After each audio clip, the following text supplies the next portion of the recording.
Olá a todos, sejam bem-vindos a mais um Fábio Costa Entrevista aqui no canal do Observatório da TV. Essa é uma proposta que nós lançamos recentemente para conversar, trazer aqui aspectos que nem sempre são tão abordados no próprio dia a dia profissional muito intenso dessas figuras que pretendemos focalizar aqui, ligadas diretamente tanto ao fazer da teledramaturgia, né, quanto a um olhar crítico, a acompanhar, cobrindo, trazendo para nós informações sobre aqueles que fazem a dramaturgia ali, os atores, os autores, enfim. Fizemos uma edição anterior, você se não assistiu, eu convido a assistir, com Nilson Xavier, do site Teledramaturgia, escritor, crítico de TV. E hoje recebemos, dando prosseguimento à nossa série, Leão Lobo. Tudo bem, Leão? Tudo melhor agora, pertinho de você. Ah, que isso, imagina, eu posso dizer o mesmo. Meu futuro colega da PCA, né? Ah, claro. Já estamos indicando você lá. Maravilha, muito obrigado. Não, e estarei em muito boa companhia, como não, né? Edianês, Fábio, Tony, né? E em outras categorias fora TV temos o senador Quack, né? Gabriel. Enfim, muita gente boa. Que bom, obrigado por você ter aceitado aqui participar do nosso programa. Só me chamar. Com essa apresentação aqui que esclarece para o nosso público quem nós temos em mente trazer aqui ao programa, que modestamente leva o meu nome, a nossa ideia é justamente conversar sobre aspectos que às vezes a gente até comenta você em tantas e tantas aparições na televisão, nas suas colunas impressas, no portal do Leão Lobo e muito mais, mas com o tempo, por a gente não abordar sempre, pode ser gente que não conhece, coisas assim, né? E também, claro, o seu trabalho de muitos anos acompanhando TV, acompanhando novela, né? As celebridades, os famosos, enfim, né? A pergunta que eu sempre faço, pretendo fazer para todos que estiverem aqui com a gente. Como começou a sua paixão pela televisão e pela teledramaturgia? Foi uma coisa conjunta, assim, porque eu não tinha televisão. Meu pai era um intelectual, um jornalista e tal, e ele achava que televisão emburrecia as pessoas. Ele tinha essa teoria. Então ele não queria, principalmente porque nós estávamos em formação, meus irmãos eram adolescentes, eu era muito pequeno, então ele achava que não tinha que ter televisão em casa. E aí não tínhamos, né? Então, e ele trabalhava às vezes na televisão, ele era repórter. Sim. E às vezes ele aparecia na televisão. E a gente corria para casa dos vizinhos para ver televisão. Então tinha aquele fascínio mesmo, né? E um dia ele fez um negócio, por causa da ditadura, ele acabou ficando afastado do jornalismo e tal, e aí ele acabou trabalhando com negócios, assim, vendendo casas, terrenos e tal, como corretor. Uhum. E que era uma coisa que ele fazia paralelamente, porque ele gostava como hobby, e aí acabou virando uma profissão primeira, porque ele foi afastado da imprensa e tal. E aí ele, como pagamento, ganhou um aparelho de televisão. E aí foram entregar em casa. E a hora que estavam montando em casa o aparelho, eu cheguei, eu estava fora, eu entrei. Quando eu entrei na sala, eu vi aquilo ali. Eu olhei e estava, eu lembro assim como se fosse hoje, o Tarcísio Meira, a Arlete Montenegro e a Lolita Rodrigues, numa novela chamada Ambição. Uma novela da Ivani Ribeiro, uma novela vertida do Abel Santa Cruz, se não me engano, vertida pela Ivani Ribeiro, e que foi o início da telenovela no Brasil, né? Sim. Teve 254, 99 ocupado, depois teve acho que mais uma, aquelas que devem, não sei o quê, devem casar. Aqueles que devem amar, aqueles que dizem amar-se. Aqueles que dizem amar-se. E aí depois veio a Ambição. E estava essa novela passando, eu fiquei fascinado e eu pensei, é isso que eu quero ser na vida. Quero entrar nessa caixinha e contar histórias para as pessoas. Foi isso. E a partir daí nunca mais isso saiu da minha cabeça. Eu tinha a coleção da revista Intervalo Eu lia tudo, tinha todas as imagens, aquelas dos artistas, aquela coisa toda, e as histórias da televisão, o capítulo antecipado da novela, aquilo tudo. E eu me fascinei, fui com isso até a adolescência, aí comecei a ficar meio besta, aí falei assim, não, tem que fazer teatro, né? O teatro que é legal, a televisão não é tão bacana, mas sempre apaixonado pela interpretação e tal. E aí comecei a fazer teatro e aí comecei de novo a me interessar pela televisão, como sempre, né? Uhum. E foi isso. Então, esse foi o meu início. Eu sabia que eu tinha alguma coisa a ver com. E quando eu comecei no teatro, eu comecei mais ou menos em 71, 72, mas eu fiquei aprendendo. Até 73 eu estreiei já na Companhia Cacilda Becker, mas eu estava aprendendo até que em 73 a gente estreou profissionalmente. E aí minha mãe achava que isso não era profissão. E que meu pai, como jornalista, ela achava que profissão era ser jornalista, que meu irmão era jornalista do Jornal da Tarde, meu pai ainda era ligado aos Diários Associados e tal, e aí ela achava que era isso, que era profissão.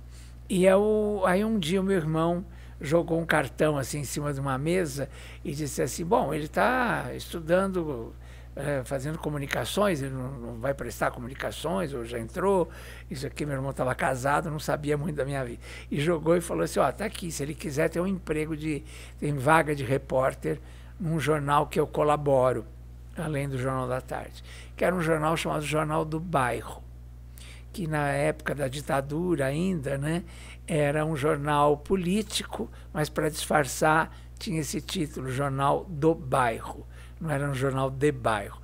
E tinha uma página de bairro, que aí eu fui foi assim, aí quando eu vi o cartão, peguei em cima da mesa, não deixei nem minha mãe ver, saí, fui fazer teste. Fui lá, né, saber se tinha vaga mesmo. Aí ele falou, olha, tem um teste, cozinha essa matéria para mim, o editor. Eu olhei assim e falei, se o senhor me explicar o que é cozinhar uma matéria? Aí ele disse, bom, mas você quer ser jornalista e não sabe o que é cozinhar uma matéria? Aí eu falei, não, mas se o senhor me explicar, eu aprendo. Aí ele falou, bom, essa matéria tem 80 linhas, eu quero que ela fique com 20 por causa do espaço que eu tenho para ela. Só que não pode perder a essência. Eu digo, sentei, miliografei, até hoje eu sou miliógrafo, né? E aí entreguei. Aí ele falou, mas você disse que não sabia o que era cozinhar a matéria, tá perfeita. Aí eu falei, mas o senhor me explicou, eu entendi. Pode começar segunda-feira? E foi assim. Então, no mesmo ano que eu comecei na Companhia Cacilda Becker, assim, que estreiei profissionalmente, eu estreiei como jornalista nesse Jornal do Bairro, onde eu fiquei 5 anos, até que eles fecharam aqui e foram para Brasília, abri um jornal em Brasília, eu não quis ir, e aí fui fazer teste no Jornal da Tarde, e comecei a trabalhar no Jornal da Tarde. Mas nesse jornal, enquanto eu estava lá, enquanto eu fazia matérias de bairro, tinha uns cantinhos que sobravam nas páginas, e eles deixavam eu fazer umas notinhas. E essas notinhas eu comecei já a fazer sobre artistas, porque era o que eu gostava. Sim. Que era bem assim para mostrar que era isso que eu queria. E foi curioso, porque foi dando certo. Tem uma história maravilhosa, aquelas coisas assim, que só Deus explica, porque eu fiz uma notinha falando sobre a Hebe Camargo, que ia estrear um programa na Rádio Mulher, e que eu, por acaso, era ouvinte da Rádio Mulher, porque tinha uma locutora que tinha uma voz linda, que eu era apaixonado pela voz dela, e eu ouvia a Rádio Mulher o dia inteiro. E aí a Hebe começou a anunciar que ia estrear lá um programa. Aí, de repente, parou. E eu dei uma notinha num cantinho lá, dizendo assim, Hebe Camargo estava anunciando que ia estrear na Rádio Mulher, e, de repente, calou o bico. Era isso a nota. Aí o dono do jornal me chamou, me deu uma bronca. Falou, como que você chama a Hebe Camargo de galinha? Aí eu falei, não, você falou que ela calou o bico, você está chamando ela de galinha. Eu digo, não, é uma expressão que se usa, não, pelo amor de Deus, eu gosto dela e tal. Bom, eu subi dessa bronca para a redação estava vazia, toco o telefone, quem era? Hebe Camargo, para agradecer pela notinha que tinha mudado a vida dela, olha a loucura. Olha. Ela disse, eu estava indo morar na Europa com meu marido, Lélio e tal, mas aí quando eu li essa notinha, tocou meu coração, eu percebi que eu sou artista e que meu lugar é aqui, e então eu preciso agradecer a quem fez essa nota e tal, e anunciar que eu vou estrear assim na Rádio Mulher, dia tal, e você já é meu convidado. E a pessoa que fez é meu convidado. E eu falei, fui eu que fiz a nota. Aí ela me chamou para ir lá, ficamos amigos pro resto da vida. E aí foi dando certo, sem querer. Aí me pediram para entrevistar a Elis Regina, acabei ficando amigo dela. Dercy, aí também fiquei amigo dela, e aí foi dando certo, além de fazer amizades, eu fui construindo uma carreira nessa área de variedades. Aí quando o jornal fechou e foi para Brasília, eu ia para ser subeditor lá, mas ia ganhar uma casa, ia ser super legal, uma casa com piscina, blá, blá, blá, né, um monte de coisa, no Lago Sul e tal. Mas aí eu olhei, assim, eu olhava porque eu já fechava umas matérias de lá e mandava para o jornal de lá. E aí eu via aquele bando de general, né? Aquelas mulheres de generais e tal. Aquilo me incomodava muito, né? Até por toda a minha história com meu pai, aquela coisa toda.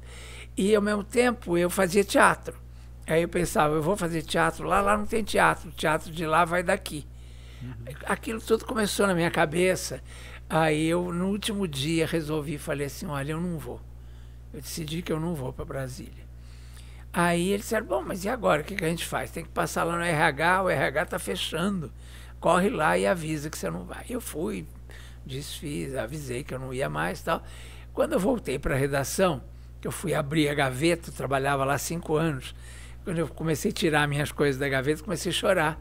Porque falei, o que eu vou fazer da minha vida agora? Aí caiu a ficha, né? Aí tinha um colega sentado em frente, o Pedro Outram, que era sobrinho do Paulo Outram. E aí ele disse assim, ué, tá chorando por quê? Você não queria isso? Eu falei, eu queria, mas agora o que eu vou fazer da vida? Né? Aí ele falou, por que você não vai fazer um teste no Jornal da Tarde? Estão precisando de um repórter na sua área, nessa área que você gosta. Aí eu falei, não, mas não posso, porque meu irmão trabalha lá. Aí ele não pode ter parente. Aí ele diz assim, não, quem disse isso foi seu irmão? Acho que ele não quer você lá, porque tem parente lá, tá cheio de parente lá e tal. Sim. Aí eu falei, é mesmo? Na hora também, eu tive muitas essas coisas assim, fui lá, já saí de lá e já fui direto no Jornal da Tarde, no Estadão, né? Sim. E fui fazer fui ver se tinha vaga. Aí quando eu cheguei lá, era o Edson, marido da Irene Ravache, que era o editor, e ele falou, olha, a partir de hoje tem um teste para novos repórteres, mas é lá embaixo, no RH, tal, se desce. Aí eu fui lá, fiz o teste. Eu lembro que eu fiz uma matéria sobre a campanha da Kombi, que tinha em São Paulo, do teatro e tal. E aí fui aprovado, eu falei assim, pode começar dia 5. Eu falei, era fim de ano, era dia 27 de dezembro. E aí falou assim, aí você começa dia 5 de janeiro. E aí eu, tá bom, dia 5 de janeiro, tô aqui. Comecei, fiquei 13 anos no Jornal da Tarde, né?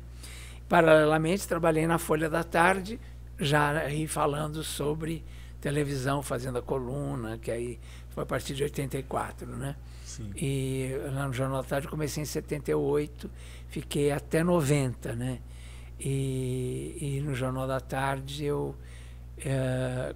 na Folha da Tarde comecei em 84 até 90 também. Então aí depois eu fui para Contigo e enfim. Foi isso. Você pediu o começo, eu já contei tudo. O começo foi não, mas tá certo. O começo, como não? Porque depois disso ainda tem muita coisa e já junto com os jornais, enfim, já tem bastante coisa, né? Porque justamente pelas amizades que você foi fazendo, pela sua imersão cada vez maior no mundo das variedades e trazendo informações, descobrindo, cultivando as suas fontes e tudo, você foi também se tornando um profissional, vamos dizer assim, visado para participar de programas na televisão, dar opiniões, ser jurado, né, convidado, e depois fixo também com Silvio Santos, né, Show de Calouros, que você ficou vários anos, né? Tudo começou na PCA, né? Porque logo que eu comecei a fazer a coluna em 84, imediatamente eu fui chamado, acho que até antes disso, eu fui chamado para fazer o Troféu Imprensa uma vez, e logo depois a Liba Friedman, que era da PCA, me levou para a PCA. E que eu estou até hoje, são acho que mais de 30, 40 anos, sei lá, né?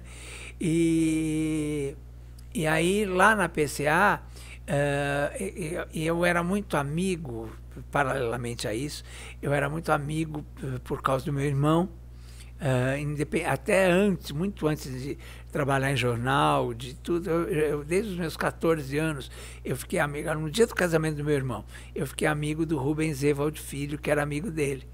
E aí, mas foi uma amizade assim, instantânea, sabe? Aquela coisa no meio da festa de casamento, a gente conversando e tal, e de repente ficamos amigos por muito tempo, né? E o Rubens escrevia novelas, e ele sabia, ficou sabendo da minha paixão por novelas. Sim. Então a gente falava muito sobre novelas.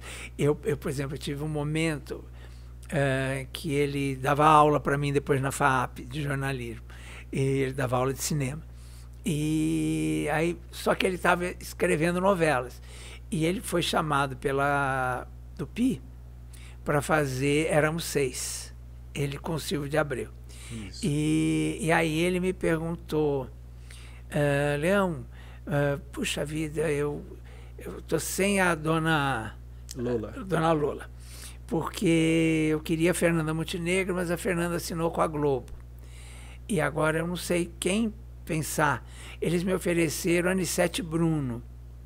Aí eu falei, nossa, melhor ainda. Eu falei, porque a Fernanda realmente é a maior atriz do Brasil, maravilhosa. Ela faria lindamente a Dona Lola. Mas a Anissete, ela é a Dona Lola. Eu disse para ele, né? E ele falou, você acha mesmo? Eu falei, ela é a própria dona de casa, aquela mãe de família. Ela é isso, né? Ela é a essência da Dona Lola, né? Aí ele falou, poxa, depois que você me falou, agora eu tô... E tal, e não foi. Tinha visto por esse lado, né? Que beleza. E foi, ganhou todos os prêmios do ano, né? Como Dona Lola Anissete naquele ano, que era uma amiga querida também, enfim. Acho que a primeira novela que, assim, foi a grande paixão da minha vida foi A Moça que Veio de Longe. Porque não foi, acho que só a minha paixão, foi uma paixão do Brasil, né? Porque a Excelsior estava começando a fazer novelas nacionalmente. Ela tinha, foi a Excelsior que introduziu o videotape na televisão, né? O Boni era a câmera, se não me engano, o Walter Clark era do departamento comercial, era da publicidade, e o Edson Leite, né?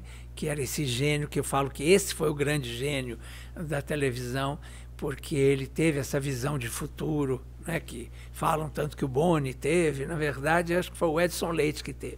Anterior ao Boni. Anterior ao Boni, e eles trabalhavam com ele, né? E o Edson Leite viu que na Argentina as novelas eram um sucesso, no México era um sucesso, em Cuba era um sucesso. E ele falou, bom, nós diárias, né? Diárias. Somos tão latinos quanto. A Tupi fazia lá uns arremedos de novela, capítulo na segunda, na quarta, na sexta, umas coisas assim, né? Mas não tinha. E quem implantou o horário horizontal de televisão foi Excelsior, foi o Edson Leite. Então, assim, a novela das 7, o jornal às 8, às 8h30, a linha de shows, né? E aí ele viu isso, né? Ele falou, o Brasil também vai amar novelas. E trouxe as novelas cubanas, argentinas, mexicanas para o Brasil, através da Lintas, que era a agência, acho que da Colgate, né? Então era o Festival de Novelas Colgate-Palmolive. Tinha aquela mocinha com o chapéuzinho da Colgate, assim e tal.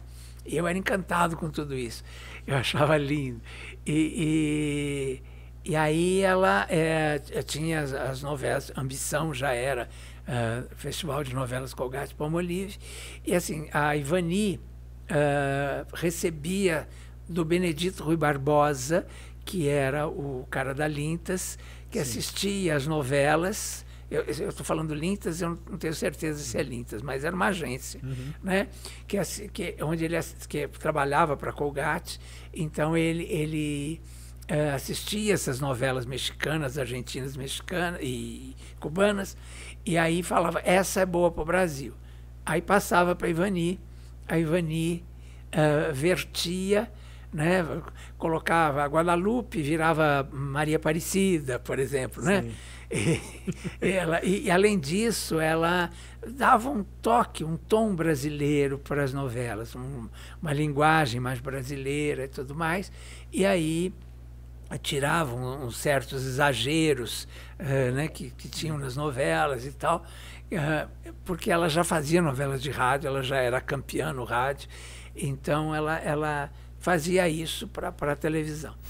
E fez com a Moça que Veio de Longe, que era do Abel Santa Cruz, que é argentino, mas trabalhava no México também, e aí ela trouxe ele fez essa novela, que era a história de uma empregada doméstica, né, a Maria Aparecida, que vinha de Cuiabá, né, vinha de Mato Grosso, né?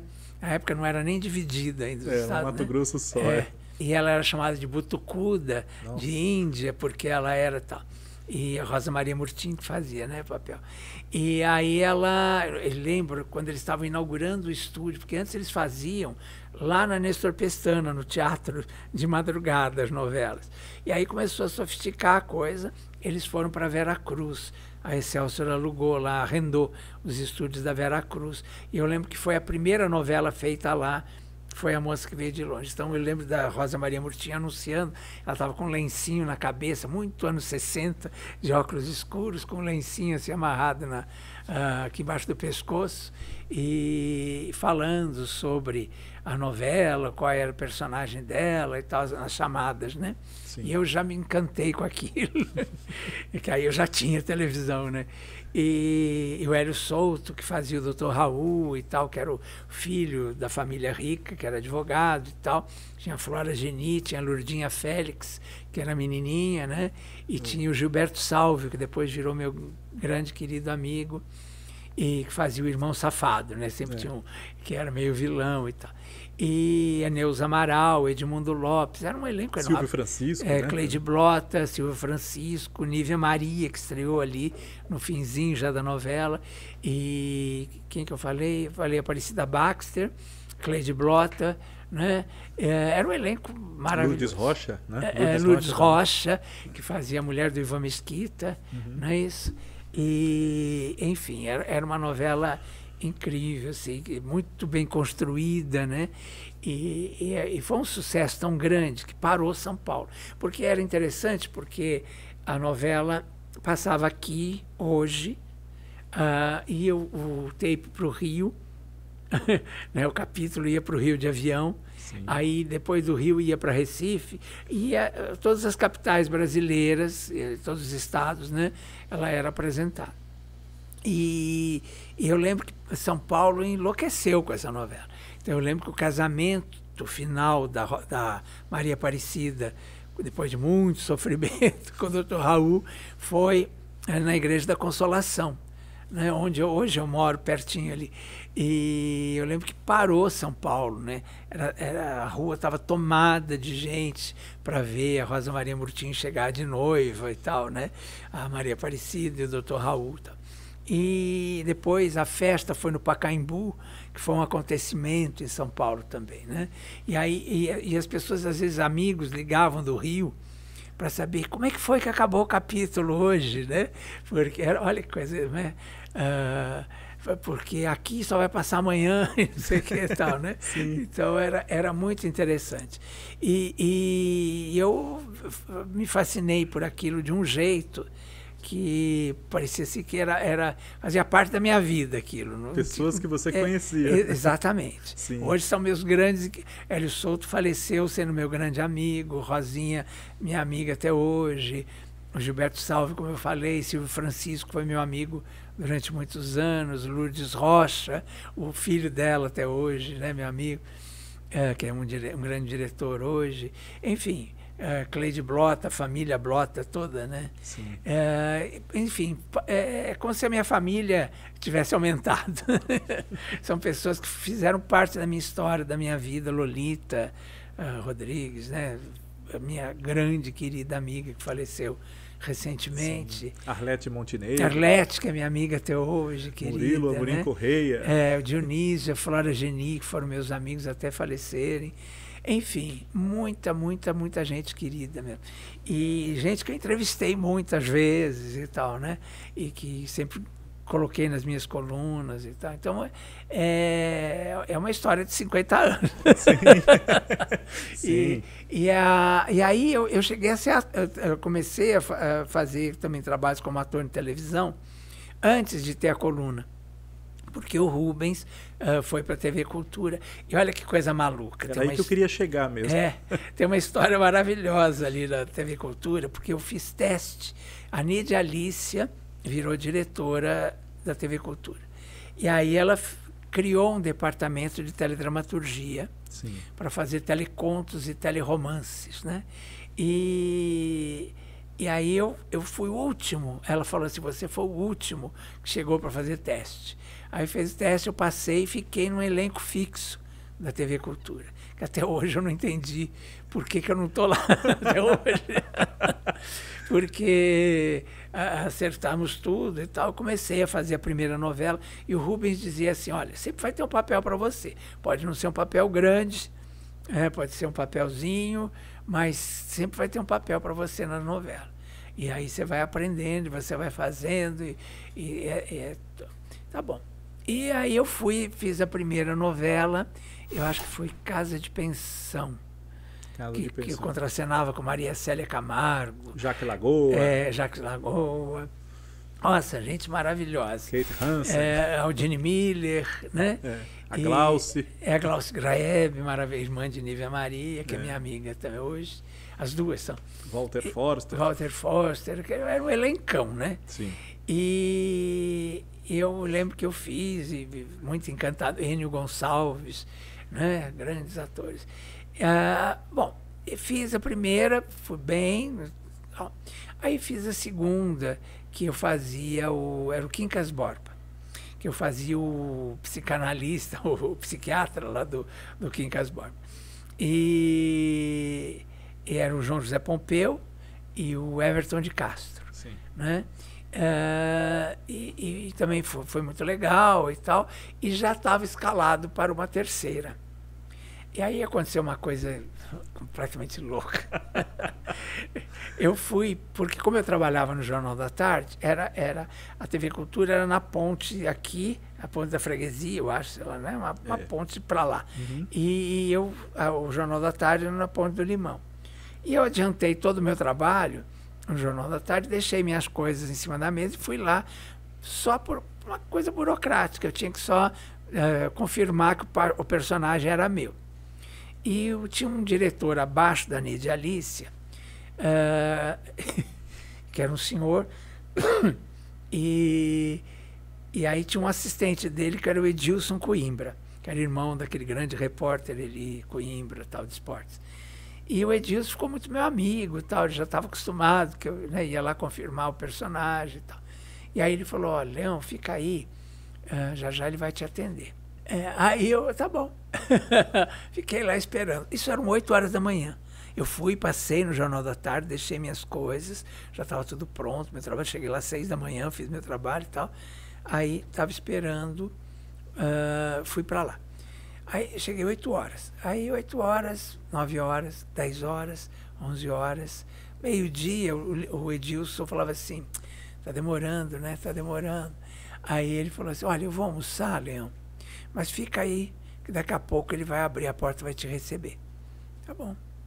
E fiquei. Aí, meio-dia, 1 hora, 2 horas, 3 horas, nada.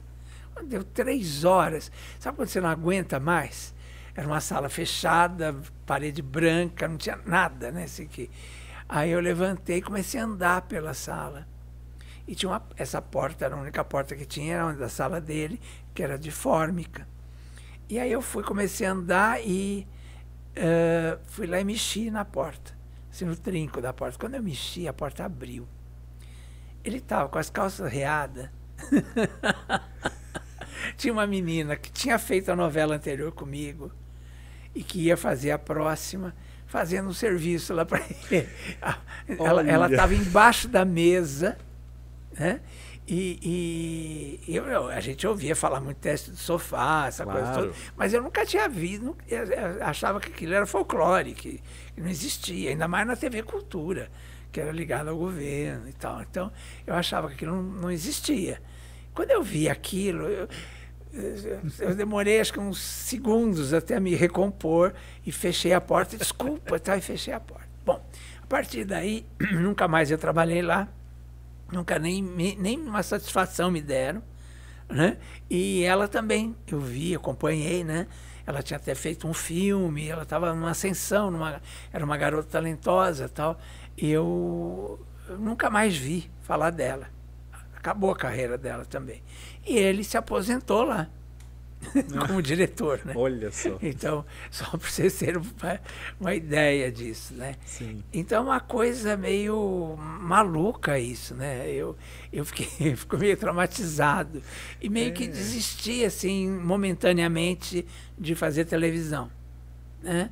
Podia ter procurado... Cheguei ainda a procurar a Tupi. O Geraldo Vietti me recebeu lindamente, almocei com ele. Eu lembro até que ele falou assim para mim: você não vai ser galã, porque você não tem um perfil de galã. Você é um ator. Você vai... Porque existe uma diferença, ele me explicou. O ator é o ator. Agora, o galã é que tem um perfil de galã. Eu falei, você está falando que eu sou feio, é isso? Ele falou, não é isso, é um perfil específico. Às vezes o cara nem é bonito, mas tem um perfil de galã. Você não, você é um perfil de ator. Tá bom? Então, olha, me procure daqui a 15 dias, tal, nós vamos começar a produzir a próxima novela das 7 e tal, e você tem um papel. Tá bom. Fui embora, nesses 15 dias a Tupi fechou. Eu nunca estreiei como ator lá nas novelas da Tupi. E assim, a Excelsior já tinha fechado nessa época, né?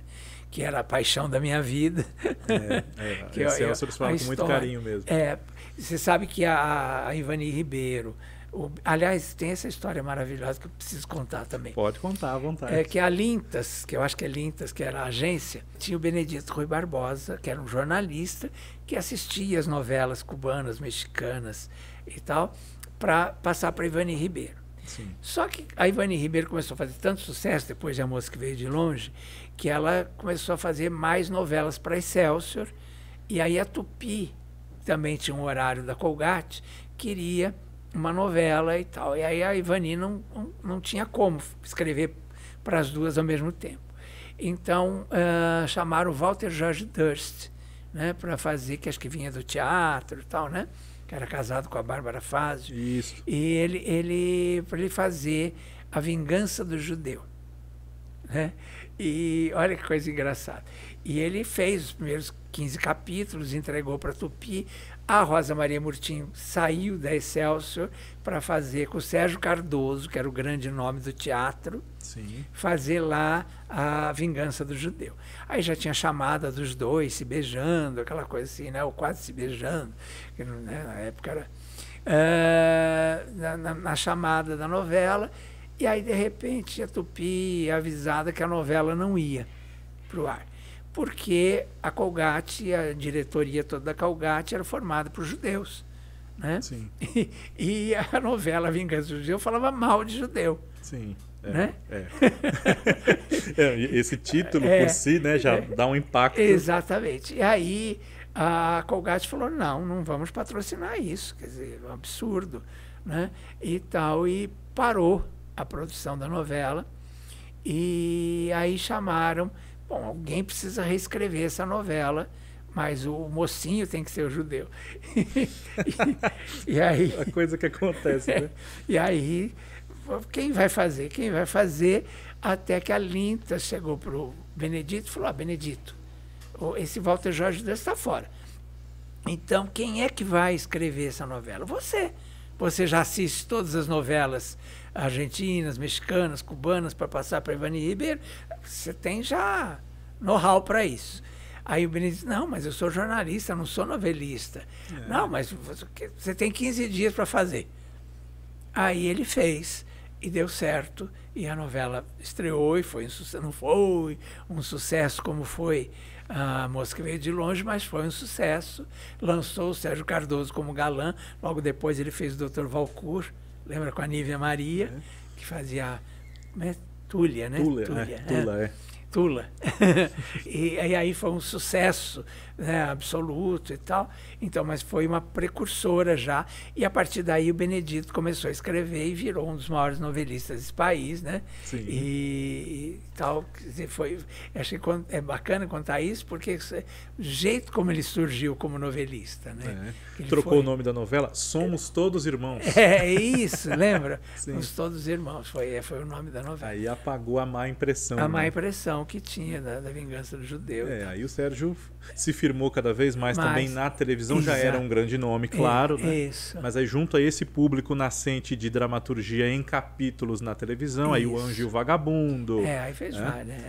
Foi para Globo, foi para o Canal 5, TV Paulista, ainda Globo Paulista. Teve aquela coisa que hoje a gente não consegue conceber, que ele fez a cabana do Pai Tomás, que ele fazia o Pai Tomás pintado de preto. Pois é. Né? Que hoje seria a coisa mais absurda do mundo. Inconcebível. Inconcebível, né? E aconteceu, fez. E era meio caricato, né? Porque era aquele, parecia um piche que passaram nele. Sim. E aquele cabelinho assim, canecalon. E ele tinha que, antes de gravar, ele tinha que passar um tempo com cortiça no nariz, né? Pra deixar larga a narina. Tipo de coisa que, assim, ele não era negro, então tinham que, né? Tiveram que forçar, né? Com tantos atores negros que já tinham na época, né? Eu lembro de Jorge Gomide naquela novela A Gata, que ela fazia Zulima, né? E aí tinha Zósimo Bubu, Antônio Pitanga, já nessa novela. Então, quer dizer, já existiam grandes atores negros, tinha o grande Otelo. Milton né? Gonçalves. Milton Gonçalves, né? Claro. Então, foi realmente um absurdo. Absurdo. Foi no começo da Globo. Começo da Globo. O produtor, assistente da produção da Cabana do Pai Tomás, também da Grande Mentira, Fábio Sabag. Fábio Sabag, grande Fábio Sabag. Grande Fábio Sabag. Que era uma figuraça. Aliás, o Paulo Hesse com o Fábio Sabag. Eu inverti. Paulo Hesse, que recentemente também, né? Infelizmente faleceu. Paulo Hesse era uma simpatia também. E um ótimo ator. Que era meu grande amigo. E eu falei para você, era aí que eu queria chegar, né, na sua experiência como ator em novelas, em dramaturgia, que ocorreu na TV Cultura, Casa de Pensão, o papel do médico, né, que transitava por todos os núcleos. Que é uma adaptação do Rubens Evold Filho, do livro, né, do Aloysio Azevedo. E você sendo ator, né, você continuou, claro que a posição de jornalista, comentarista, programas na televisão, e os seus próprios programas também. Claro que sobra pouco tempo ao longo desses anos para você se dedicar a um projeto como uma novela, por exemplo. Né? Fez teatro, ainda faz e tudo mais. Mas você chegou a ser convidado, é uma pergunta. E segunda pergunta, em todas essas novelas, e você como um amante do gênero, que papéis você gostaria de ter podido fazer se houvesse a oportunidade? O único que eu me lembro, mas eu não fui convidado, não, mas eu até contei, acho que para Patrícia Bravanel, não sei. Era no Carrossel, fazer o Bedel lá, o... Firmino. Eu achava que eu tinha cara de Firmino. Foi o Benini, né, que fez. Que maravilhosamente bem, né? Sim. Mas eu lembro que fizeram o teste com o Moacir Franco, para fazer, e aí acabaram no Fernando Benini. Mas eu falava assim, eu acho que eu tinha jeito para fazer aquele personagem, eu gostava. Eu acho que foi a única vez assim que eu me manifestei nesse sentido, né? Porque nunca passou muito pela minha cabeça fazer outra coisa, não. Porque aí eu já estava fazendo crítica e tal, então não conseguia me ver, né? Claro. fazendo novela, né? Sim. Mas sempre adorei, sempre me lembro aqui da Lolita, que a última vez, uma das últimas vezes que eu tive com ela, aí ela falou assim, meu único medo de morrer é deixar as novelas, ela falou. Porque eu estou seguindo, eu estou no meio, já pensou se eu morro no meio de uma novela? Olha. E isso me marcou tanto, porque eu tenho essa sensação também. Eu digo assim, agora eu podia morrer, por exemplo, porque eu não estou assistindo nenhum, porque eu acho todas péssimas, todas. A das 6, a das 7, a das 8 da Globo, todas péssimas. E eu vejo de vez em quando Jezabel, lá reprise, na Record, mas mais esperando a Fazenda do que... Ah, claro. Né? Mais esperando a Fazenda. Porque estão muito ruins, né? As nossas telenovelas, muito. A das 6 é uma novela das 7 que funcionava como novela das 7. E tiveram a péssima ideia de transformar numa novela das 6, que não combina. É uma outra linguagem. Você acha que se ela fosse ao ar às 7 hoje daria mais certo? Se fosse... A mesma novela, sem mudar nada? Eu acho que daria mais certo se fosse às 7. Depois tem a das 7, que é uma bobagem, mas é uma bobagem. Parece uma novela infantil, né? É uma coisa tão tosca, tão tola, que eu falo, meu Deus do céu, como é que grandes atores, né, como Lília Cabral... sabe, grandes atores mesmo, né? Como é que se sujeitam a fazer uma novela tão ruim, um texto tão assim, nada, né? Impressionante. E aí vem a das 8, que é uma bobagem, que é uma mistura de tudo que você já viu e ao mesmo tempo é uma salada de frutas, porque... Gira meio em círculo. Né? Não, gira em círculo e tem essa coisa de ser, de novo, aquele bordel, né? Aquela fixação que o Valsir tem pelo bordel, e é sempre um bordel caricato, né? Os personagens, nenhum da novela parece de verdade. Parece um monte de figuras, mas não são pessoas, né? É engraçado, a Irene, que são grandes atores, né? Glória Pires, Tony Ramos e tal, mas os personagens são péssimos, né? É uma coisa do Valsir mesmo, né? Raramente ele acerta, na minha opinião. Ele acertou em Eta Mundo Bom, por exemplo. Sim, né? Funcionou bem essa novela. E poucas outras que eu me lembro, assim.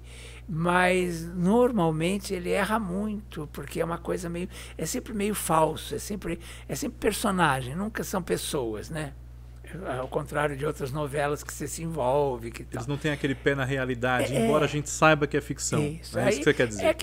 Desculpa, mas eu assisti Manuel Carlos, eu assisti Benedito Rui Barbosa, Walter Negrão, eu assisti Ivani Ribeiro, que para mim foi a maior de... A própria Janete Claire eu achava meio caricata. Né? Aquela coisa de botar o homem com aquela coisa na cabeça, na testa, com o astro, o Herculano, né? O Herculano. A pedra aqui. É sempre uma coisa meio mexicana demais, assim, né? Porque nada contra as novelas mexicanas, até gosto, acho até que elas são melhores que as nossas atualmente, porque elas têm enredo. Mas as novelas mexicanas, elas têm um exagero, mas que é da cultura deles, né? Então nem se compara, tal. Mas a gente fala assim, mexicana demais, no sentido pejorativo, para dar um apelido, vamos dizer, né? Mas não tem, ao contrário, eu respeito muito as novelas mexicanas, adoro as coreanas atualmente, né? As turcas, né? Assisti muita novela turca e você vê que os enredos são melhores. Né? O Brasil parece que desaprendeu, eu não sei o que aconteceu. E por isso mesmo essas novelas que você citou, coreanas, turcas, estão chamando muita atenção entre nós que somos calejados em novelas. Em novelas, é estranho, é triste, né, ver isso. Né? De um lado é triste porque a gente fica pensando, nossa, nós sempre fomos aí os campeões mundiais da novela. Né? Teve um dorama agora recente que eu assisti, que aliás eu já assisti 4 vezes. Olha. Que é aquele Luxo de Sonhar. Ah, sim, né? A Lenda. É A Lenda, né? Que é um pouco Avenida Brasil. Sim. Né? Esse é um grande autor, o João Emanuel Carneiro. Né? Ele até errou uma lá, mas o saldo é muito positivo. Né? Mas o saldo dele é muito positivo. Agora, é estranho, né? Que tem Thelma Guedes, que é maravilhosa, tem a Duca Rachid, que, aliás, mais uma vez me encantei, a última novela das 6 que foi dela, que era o Amor Perfeito. Amor Perfeito, que era baseada no filme lá do Marcelino Pão e Vinho, que era uma maravilha, né? Que era realmente emoção pura, tal. Há muito tempo que não vi uma novela tão boa das 6. E aí, de repente, vem uma bobagem como essa, pegar uma das 7 e botar, sabe, deu tão certo aquela, por que não vai na linha, né, da emoção, sim, da coisa, que é o que as pessoas gostam no horário das 6. Aí parece que a Globo parece que quer errar, é uma coisa esquisita. A mesma coisa 7, fez Vai na Fé, que é uma maravilha. Ah, tem Rosane Svartman. Rosane Svartman. Né, maravilhosa. Por que não vai na linha da Rosane Svartman, né, e faça outra novela para família, com valores... e se comunicando com nossa vida hoje. A nossa né? vida hoje e tal. Porque a Rosane Svartman, ela faz uma novela para a família, mas botando valores novos, coisas, né? E sim, é isso que é legal. Isso que o Geraldo Vietri fazia, né? Quantos anos atrás. Então, a Rosane Svartman, eu acho ela maravilhosa. As 3 novelas dela, completamente diferentes e todas maravilhosas, né? Então tem autores, mas não sei porque a Globo parece que insiste em errar. Aí botou aquele pega-pega, né? Que chamava uma... Pega-pega, sim, né, da Cláudia Souto. Que era uma bobagem também. Aí fez essa agora dos dublês também. Cara e Coragem, da Cláudia Souto. Da Cláudia Souto também, que era outra bobagem. No finalzinho, acho que alguém mexeu, deu uma melhorada. Ficou uma coisa mais familiar, mais, né? Que aí revelou a paternidade da criança. Isso, né? Porque porque a história, a novela das 7 é isso, é a hora que a família está reunida, né? Para o jantar e tal. Então a ideia da novela das 7 é uma novela mais familiar. A Globo que inventou essa história de correria, de sem camisa, que eu acho uma grande bobagem. Sim. E ela insiste nisso, né? Ela achou que é uma marca dela, da Globo e tal, e fica insistindo nessa coisa de fazer novela corrida. Não, novela é para emocionar as pessoas. Eu briguei muito com o Silvio de Abreu, que eu adoro, acho ele um grande novelista, tenho o maior respeito, acompanhei ele lá quando ele fazia o Soldadinho em 10 Vidas, lá da Ivani Ribeiro, lá na Excelsior. O filho da Sara Bernardo, lá no Sangue do Meu Sangue. Sangue do Meu Sangue, sabe? Enfim, acompanhei ele o tempo todo e tenho o maior respeito, o maior carinho por ele, mas eu sempre tive uma briga com ele. Ele inclusive botou um bandido numa novela dele chamado Leão. Foi a novela dele mais fracassada, graças a Deus. Deus nos acuda. Leão. Né, que o bandido chamava Leão, que era porque ele estava brigando comigo. Olha. Mas, essa é nova para mim, é por sua causa, então. Porque você sabe, quer dizer, eu achei pelo menos que era, né? Porque, claro. Porque ele estava, assim, brigando. Porque essa mania de fazer novela cômica, eu acho que pode ter um núcleo cômico na novela, mas a novela não pode ser cômica, porque eu acho que a novela é para emocionar.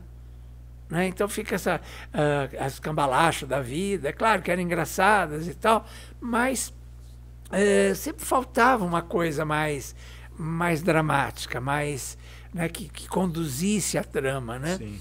Então eu tinha essa briga com ele. Teve Rainha da Sucata, que infelizmente o irmão dele parece que estava doente nos Estados Unidos, ele foi para lá e o Gilberto Braga pegou a novela, que era uma novela extremamente histriônica, cômica, e transformou, porque uma novela das 9 cômica não tinha o menor sentido.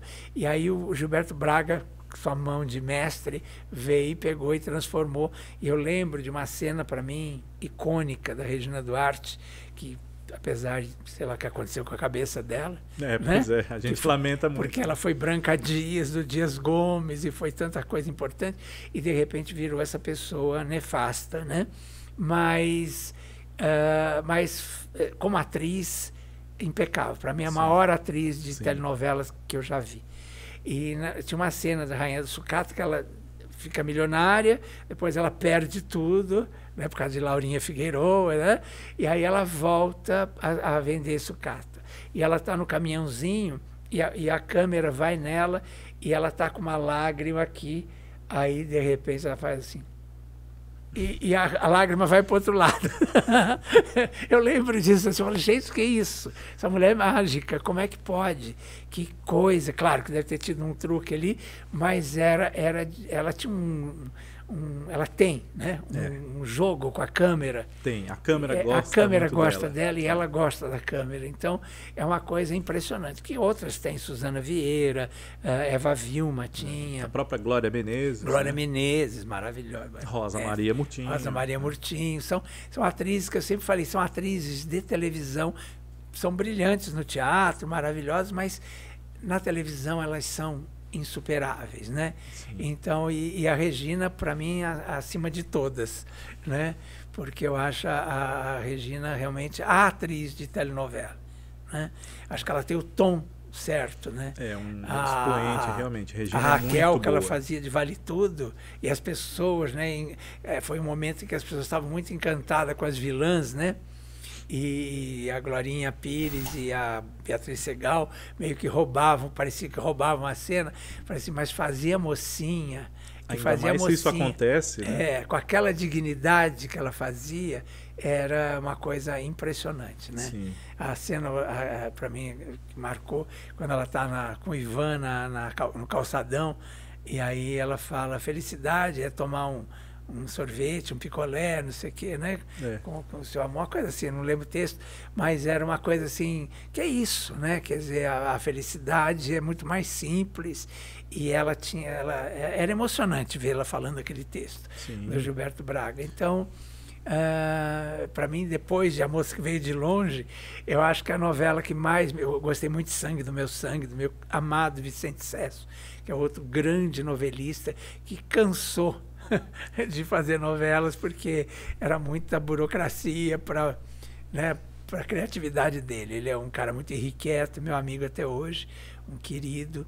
E foi uma novela também que eu amei, com a Fernanda Montenegro, Henrique Martins, tinha o Gilberto Salve também, Geraldo Lozano. Nossa, era um elenco incrível. Aliás, o dia que eu conheci o Geraldo Lozano na Cultura, quando eu fui fazer uma novela, quando eu vi o Geraldo Lozano, assim, deu aquela tremedeira, porque eu digo assim, eu via tanto ele pelo Excelsior, né, assim, e nunca tinha chegado perto dele. Sim. Então, o dia que eu fui, nem contracenei com ele, mas vi ele no corredor vestido já como personagem e tal, me deu uma tremedeira. E, enfim... mas depois, acho que Vale Tudo foi a novela que mais me marcou. Claro que agora, recentemente, Avenida Brasil, né? E tem outras, né? Agora, recentes, né? Pantanal tem uma história linda também. Eu fiquei muito amigo do Benedito Rui Barbosa, para sempre, assim, para a vida. Que é um querido. Sinto hoje não poder vê-lo, porque, né, ele está muito...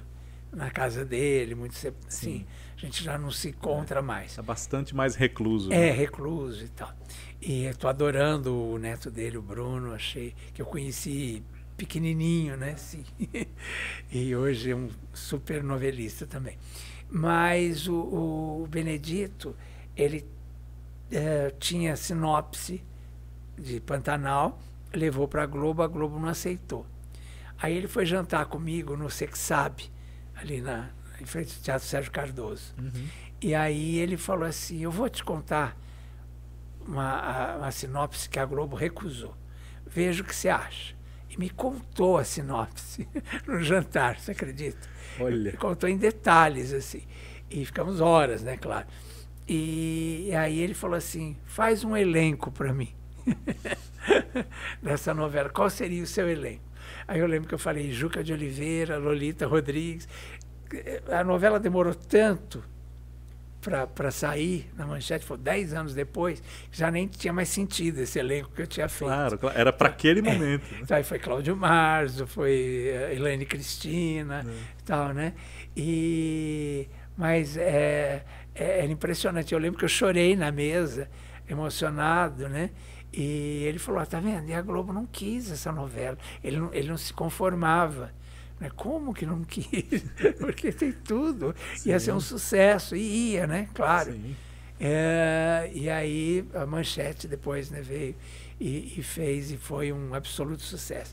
E eu fiquei muito amigo da Crica, da Cristiana Oliveira. Foi muito engraçado isso, porque ela ainda nem sonhava fazer o Pantanal. Ela estava fazendo Cananga do Japão. E eu fiquei amigo da Tezuka, e a Tezuka me convidou para ir assistir a gravação lá na Manchete. Lá na... Como é que chamava? Água Grande? Água Grande, isso. E aí eu fui, quando cheguei lá, tinha umas pessoas dormindo assim no chão, e eu chutei sem querer, assim, enrolado nos panos pretos, e aí ela botou a cabecinha para fora. Olha que loucura. E falou, ei, tem gente aqui. E não sei o que. Eu digo, oh, meu amor, desculpa, não sei o que. Eu estava aqui, estou aqui, nossa, desculpa. E aí ela levantou e veio, a Tezuka me apresentou. Ficamos amigos, mas muito amigos, assim, entendeu? E aí ela namorou Rafael Ilha, aquela coisa toda. Ela saía, encontrava com ele, saía do encontro, ia para minha casa, que era perto ali. Ela encontrava com ele num hotel ali, na Cesar Park, na Augusta. Sim. E aí depois ela ia lá para minha casa, a gente ficava conversando e ficamos íntimos mesmo.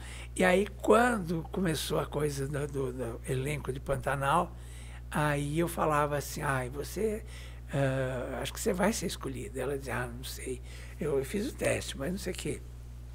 E aí acabou sendo escolhida e tal, né? Quase que ela foi a muda, né? Inclusive, estava uma coisa dela ser a muda. Exatamente. Depois, aí acabou decidindo para ela fazer o papel da onça mesmo, né?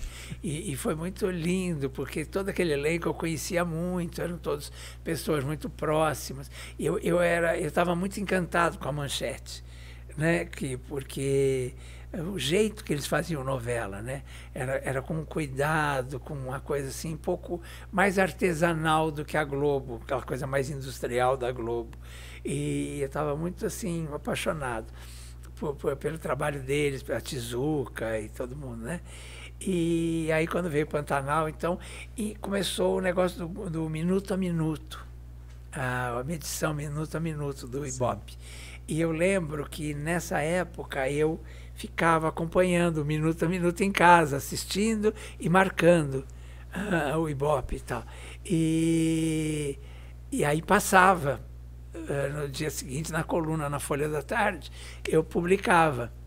Foi tanto, a Globo estava dando tanto, a Manchete estava dando tanto. A Manchete chegou a dar 30 com a novela, 31. Foi. Sei lá.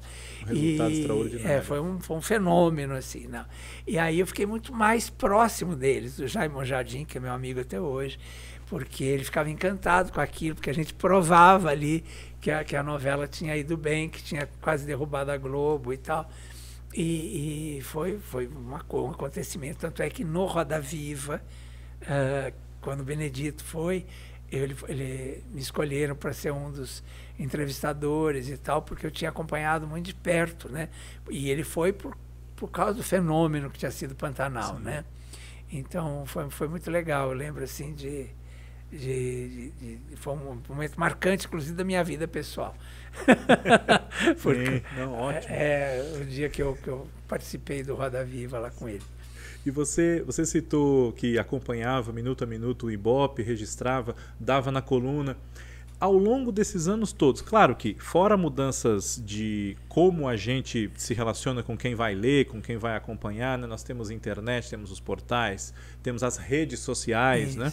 Mas fora a mídia em si, enquanto jornal, computador, televisão, o que você acha que mais se transformou desde que você começou a trabalhar com a cobertura e a crítica também, propriamente, para hoje? O que você, fora a maneira de se comunicar, o que você sente que mais se transformou nesse tempo? Eu acho que perdeu a graça um pouco, porque hoje já vem tudo mastigado, né? E antigamente não, você, por exemplo, você tinha que ir para a porta do presídio quando o cara tinha sido preso e ficava lá para pegar informação.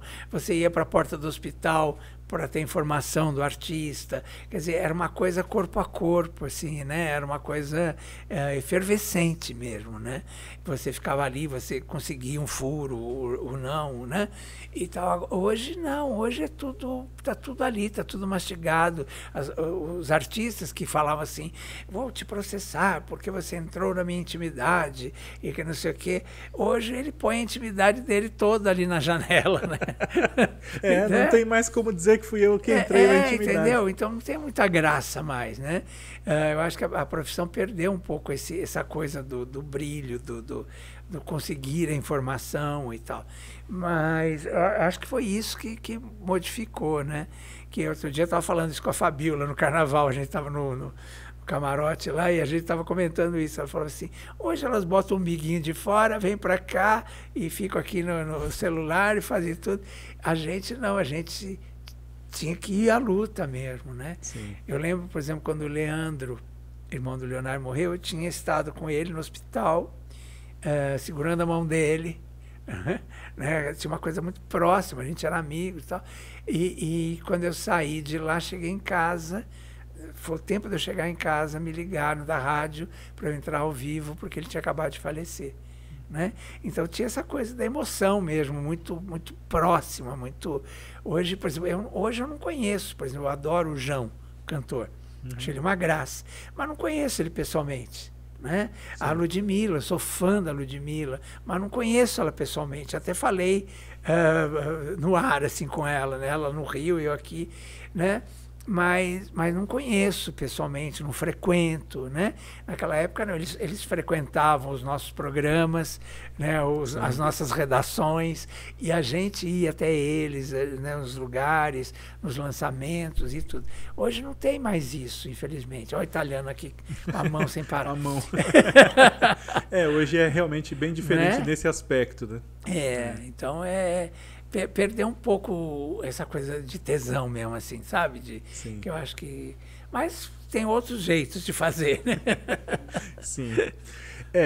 Para quem é de uma época diferente em que havia esse calor humano, vamos dizer assim, na apuração e na relação com os próprios focalizados, realmente é diferente hoje. Né? Agora, há pouco você falou da Liba Friedman. Isso. E nós temos outros profissionais que pavimentaram esse caminho do jornalismo de televisão. O Henrique. Né? Alic Kostakis, né? Sinira Arruda e tantos outros. Minha né? amiga Sinira, querida. Que profissionais você, antes de trabalhar nessa área, acompanhava e admirava e depois chegaram até, claro, a ser seus colegas, né? Você entrou quando eles ainda estavam em atividade. Uma que me emociona até hoje falar dela, porque ela tinha um tom para escrever sobre televisão que eu não sei se eu... mas era meu ídolo, assim, enquanto colunista de televisão, a Helena Silveira. Né? Essa era meu encanto, vamos dizer assim, né? O meu dia não era completo se eu não lesse a coluna dela, entendeu? Sim. E encanto. Décio, que eu acompanhava na Intervalo, né? Na revista Intervalo. Aliás, tem uma história com a revista Intervalo que eu tinha a coleção inteira. E era leitor, assim, apaixonado, tinha todos, assim, o número 1, todas, né? Número 0 com o Coronel Limoeiro e Maria Tereza. Isso. Aí, o que aconteceu? Eu fiz uma arte, eu tinha 11 anos de idade, e fiz uma arte muito feia, assim, eu cortei as calças do meu avô. Nossa. Com uma navalha, assim, no meio da perna. Ei. Porque ele tinha me batido com um estojo na cabeça, na frente dos meus amiguinhos. E aquilo eu fiquei irritadíssimo. E aí fui lá no armário dele e cortei assim e deixei. No dia que ele saía com as calças de casimira inglesa, que ele falava, que ele foi pegar a calça dele, olha que maldade, elas estavam todas cortadas. É coisa de criança. Pois é, aí minha mãe veio e falou assim, já sei, não preciso nem perguntar quem fez isso. Isso é coisa de criança. Ele olhou para mim e falou assim, mas eu vou fazer a mesma coisa, não vou nem te bater. Vou pegar a coisa que você mais gosta é um castigo exemplar, né, ela falou. E vou destruir também, para você ver como dói. E botou no quintal toda a minha coleção da revista Intervalo e botou fogo. Nossa. E eu chorava. Copiosamente. Assim, e falava, pode queimar, porque eu sei cada palavra que está escrita aí, cada imagem. Eu acho que a memória que eu tenho hoje de tudo isso, eu acho que tem muito a ver com isso, entendeu? As coisas assim, eu tenho que guardar tudo isso na minha cabeça, como se fosse um computador mesmo, porque eu não posso esquecer, entendeu? Sim. Então, acho que até hoje eu lembro de tudo isso muito. Eu consigo lembrar das capas, assim, e tal, né? Da revista e tal. Então, foi uma coisa realmente marcante, que eu aprendi também. Foi acho fundamental minha mãe ter me castigado, mas doeu. Eu tenho um episódio, né, parecido, que assim, não foi para me castigar, ou até foi, mas enfim.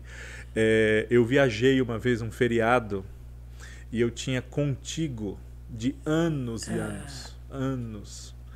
E eu voltei, meu irmão não queria que eu lesse nada de novela. Imagina esses preconceitos bestas, né, que tem. Hoje ele perdeu, e já faz tempo que perdeu. Acho porque ele viu que, digamos assim, deu em algo as minhas revistas que eu lia, né? Mas ele me enchia muito a paciência. E aí um dia viajei, ele me tinha jogado as revistas fora. Ele disse que deu para um carroceiro que passou, que ele vender a peso era mais rendoso do que aquilo ficar juntando barata em casa. Mas eu fiquei com o demônio no corpo. Nossa. Mas... Aí, outro dia eu peguei com ele e conversei. Falei, você lembra que você me jogou as revistas fora? Ele falou, lembro, puta, desculpa. Mas enfim. Não foi para me castigar numa situação feita a sua. Mas ele tinha bronca das minhas revistas, né? São visões que as pessoas têm erradas, né? Exatamente. Enfim, você falou com muito carinho da Ivani Ribeiro. Sim, né? Paixão. E depois você falou que, muito possivelmente, depois de A Moça que Veio de Longe, a novela que mais te marcou foi Vale Tudo. Aí já tem uma distância de Gilberto tempo. Braga, era outro gênio. Pra gente ter, sem dúvida, pra gente ter a dimensão desse impacto realmente que foi Vale Tudo na sua vida de espectador, e você já atuando profissionalmente, criticando, noticiando, enfim. Você sabe que tem um fato, até coisa, desculpa te cortar, mas é que tem uma história muito engraçada. Eu fui o único no Brasil inteiro que descobriu que a Leila tinha matado a Odete Reutemann. Sabe por que eu descobri? De tão apaixonado que eu era pelo Gilberto Braga, eu sabia que ele era muito generoso com seus artistas e tal. Sim. E no dia do último capítulo, era aniversário da Cássia Kiss. Então eu falei, ele vai dar esse presente para ela.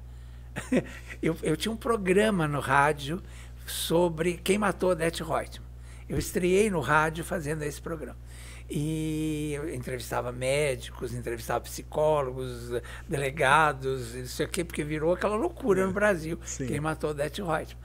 E aí eu fiquei, até o último capítulo, eu fiquei apresentando esse programa, que depois virou o programa Leão Lobo e tal, né? E aí, no dia, eu falava todos os dias, eu acho que foi a Leila. Eu entrevistava as pessoas davam os palpites, eu falava, eu acho que vai ser a Leila. E não sei o quê, mas não tinha o menor sentido, porque a Leila não tinha nada a ver com o núcleo, né? Nada, né? Com a história, com a trama da Odete Reutemann. Mas eu tinha certeza. E aí ele me ligou, o Gilberto, para falar, você foi o único no Brasil que acertou, e não sei o que, tal, né? E eu fiquei muito emocionado com isso, né? Claro, mas porque realmente eu achava ele um gênio. O Gilberto, sim. Né? Logo mais agora a biografia dele, né? Do Chechel e Sticer, né? E o Gilberto em vida já merecia, né? Mas agora que ele infelizmente nos deixou, merece mais do que nunca, né? E aí você falou de Regina Duarte. Isso me lembra que eu também gosto muito da Regina Duarte, né? Apesar de tudo. E eu sempre comento, apesar de tudo. Eu sempre comento aqui no podcast da gente, o Ligados na TV, que inclusive esteja convidado para estar conosco um dia desses, que para mim a Regina Duarte que tinha que fazer a Odete Reutemann, já que eles querem fazer Vale Tudo, né? Eu estou com tanto medo desse Vale Tudo. É isso que eu ia te perguntar. Pantanal, Renascer, provavelmente Vale Tudo já está saindo cada vez mais fumaça nesse sentido, né? É. Você acha também que existe uma crise criativa que está levando a recorrer a esses remakes? Ou eles sem crise, mas são uma saída, vamos dizer, mais cômoda? Como é que você enxerga esses remakes hoje em dia? Vale Tudo, você já disse que tem medo. Eu acho que é falta de criatividade mesmo. E de apostar em grandes autores mesmo, como Rosane Schwartzman. Acho que tinha que apostar mais nela. Né? A própria Glória Pérez, eu acho que melhorou muito. Eu tinha um pouco de grilo com a Glória Pérez. Ela me encantou numa novela que o príncipe chegava de cavalo branco. O Clone. No Clone, foi, né? Clone. Era tão louco aquilo, mas ao mesmo tempo era tão bonito, que aí eu me rendi um pouco a ela e comecei a prestar atenção mais nas novelas dela. Ela me irritou muito quando ela fez Barriga de Aluguel e depois foi fazer Carmen na Manchete, que era a mesma história, ela só trocou o nome dos personagens. E aquilo me irritou muito, entendeu? Eu achei meio preguiça, assim, sabe, de autor e tal. Carmen para Barriga de Aluguel. Não tinha nada a ver, né? Só ela botou a coisa da cigana lá, do negócio. Mas os personagens, que era uma mulher, virou Leonardo Vilar, virou um pai em vez de uma mãe, mas era a mesma estrutura, era a mesma novela.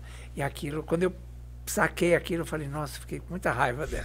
e meio que briguei um pouco com a Glória Pérez. Mas depois, quando ela fez essa novela O Clone, daí pra frente ali, eu até brincava que o Barruan, né, que tinha na outra lá, eu falava Caminho das Índias, Caminho né? das Índias, Eu falava assim, Barruan é uma coisa que se faz no banheiro com a porta bem fechada. Não. Como é que um personagem pode chamar Barruan? Barruan. Galã da novela.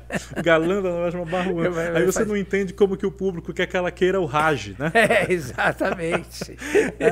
E aí, enfim, mas depois eu fiz com ela e assim, e o drama pessoal dela que eu acompanhei. Sim. E eu comecei a respeitá-la, né, muito por causa disso, tal, porque pela força dela como pessoa e tal, né?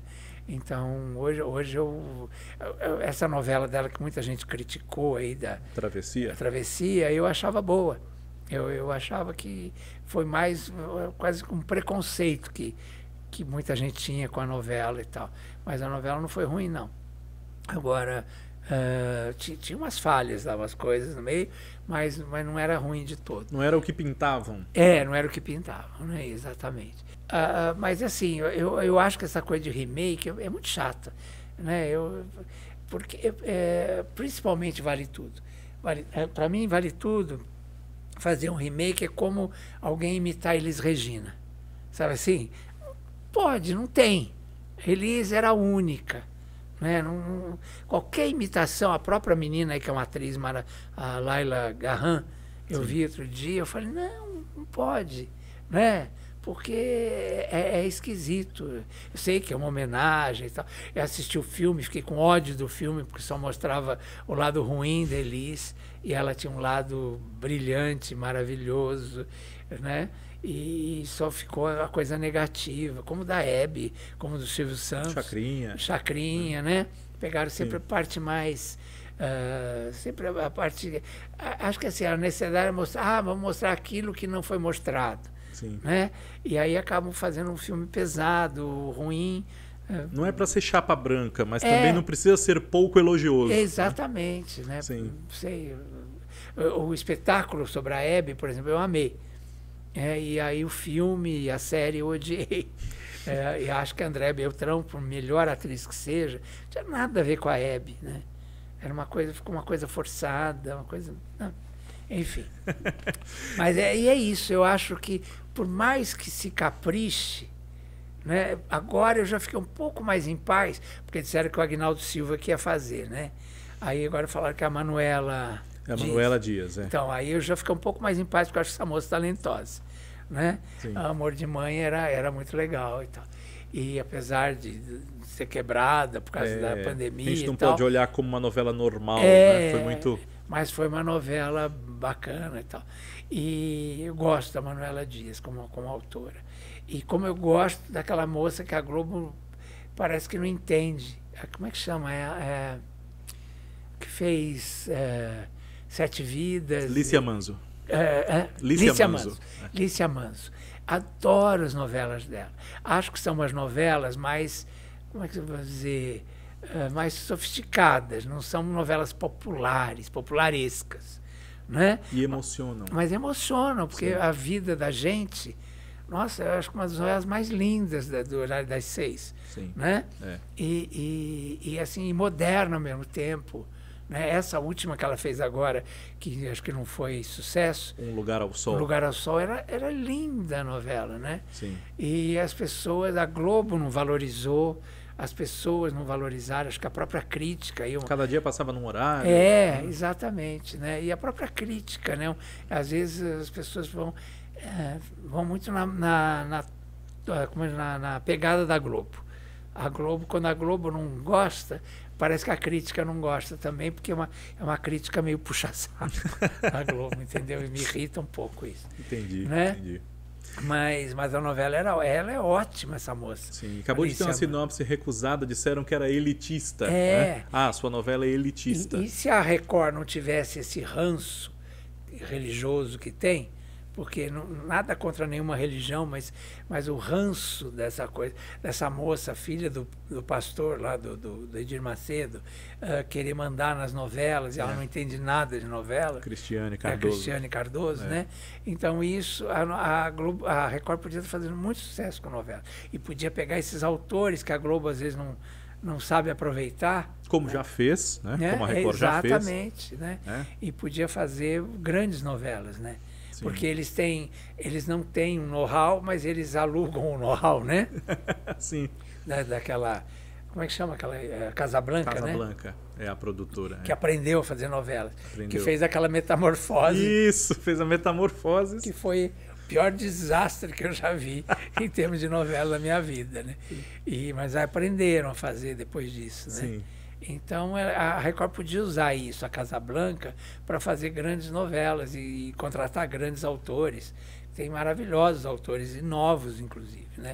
A própria Thelma Guedes, que é mal aproveitada na Globo, a Duca Rachid, né? Eu acho que...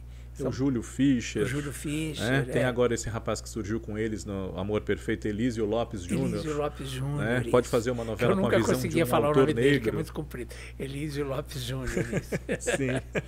E já que você gosta tanto da Ivani Ribeiro, o que foi que você achou de ver novelas que ela fez na TV Tupi, na TV Excelsior, refeitas, embora por ela mesma, né?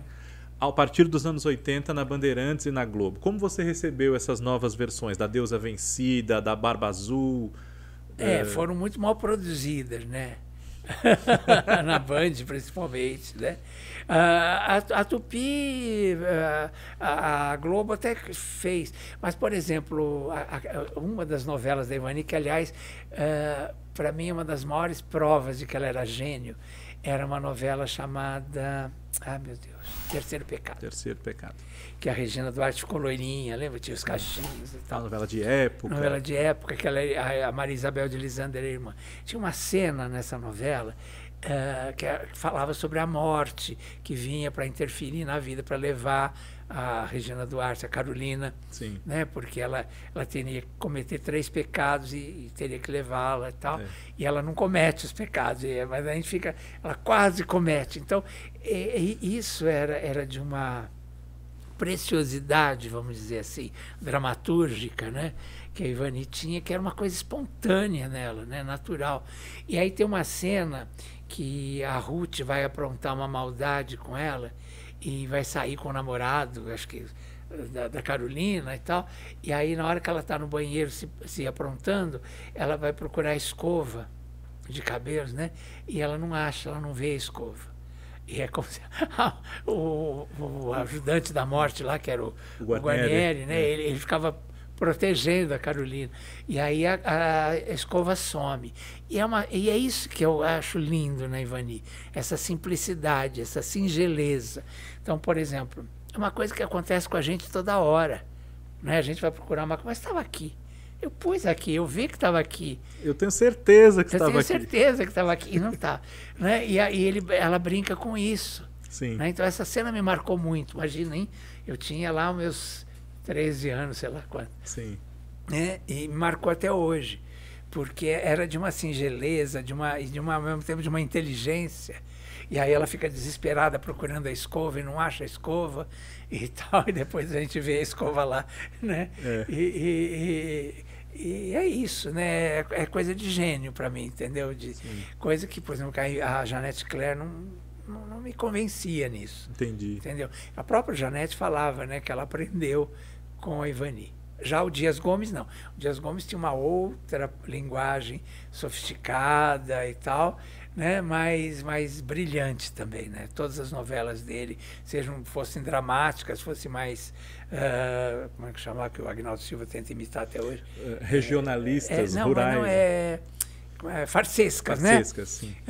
Aquela coisa de lobisomem, né? Essas coisas meio... um realismo, né, fantástico. Realismo fantástico, é essa palavra. Né? Ele faz, quer dizer, o Agnaldo até hoje tenta, mas ele conseguia de um jeito incrível. Bárbaro, incrível, né? Esse era gênio também, o Dias Gomes. Já a Janete Claire eu já não achava. A Globo fez a grande novelista do Brasil no comercial dela, né? No marketing, né? Entendi. Mas a Ivani era gênio e o Dias Gomes era gênio. E aí essa cena te marcou tanto, e quando você foi assistir o Sexo dos Anjos? Então, aí que eu queria chegar, que aí virou Sexo dos Anjos. Primeiro que o personagem era um pianista, virou um professor de tênis, não é isso? Ele arrumou a identidade na Terra de professor de tênis. Sabe, uma coisa... aí começa a adaptar, começa a perder a essência, porque uma coisa é o professor de piano, outra coisa é o professor de tênis, né? Sim. Então... Perdeu o romantismo. Perde toda... botou a menina para fazer, a que eu adoro, mas Isabela Garcia, mas que já tinha uns seios enormes, né? Então, na época, não combinava com aquela menina ingênua, com aquela... Sabe... Porque é uma coisa plástica mesmo, televisão é isso, né? Sim. Então, eu acho que a novela foi perdendo, virou outra coisa. Já a Barba Azul, né, que virou... É engraçado que a Cristiane Torlone fez várias vezes as personagens foram da Eva, né?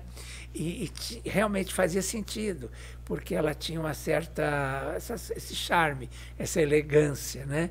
Que a Eva tem, que é a coisa de bailarina mesmo, da Eva Vilma, né? E, então, são papéis que já pediu uma atriz também mais madura. Mais madura. Né? Então, tanto a Viagem, eu acho que a Cristiane fez lindamente, a Diná, né? Como... a Jô Penteado. A Jô Penteado, né? Então, essas aí eu não achei ruim, não.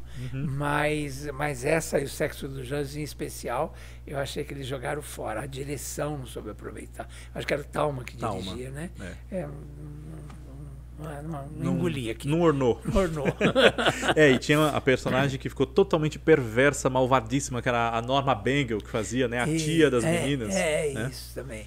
E era uma personagem que você, às vezes, achava que ela, sei lá, não acreditava muito na personagem, saíam umas cenas um pouco assim. E a Norma era uma atriz boa. Norma mas, maravilhosa. Mas não combinava com o personagem. Como a Isabela. A Isabela é uma atriz maravilhosa. Sim. Mas não combinava com aquele personagem. Com aquela delicadeza, né, que a Regina fazia. Era como se fosse quase um passarinho, assim, né? Sim.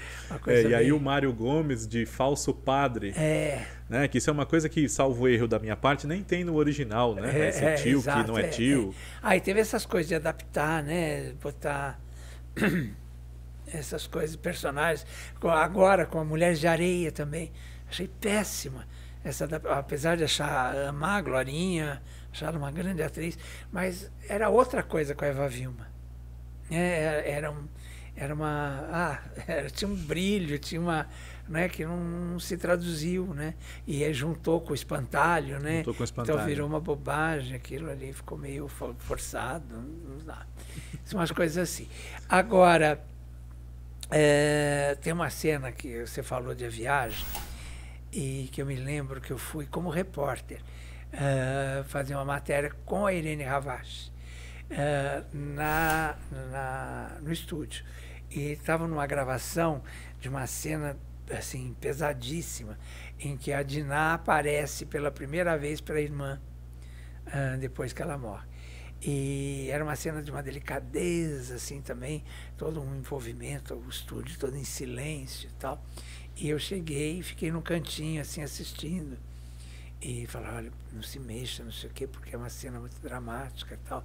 Elas precisam de concentração total. E aí eu lembro que a Irene e a Eva fizeram.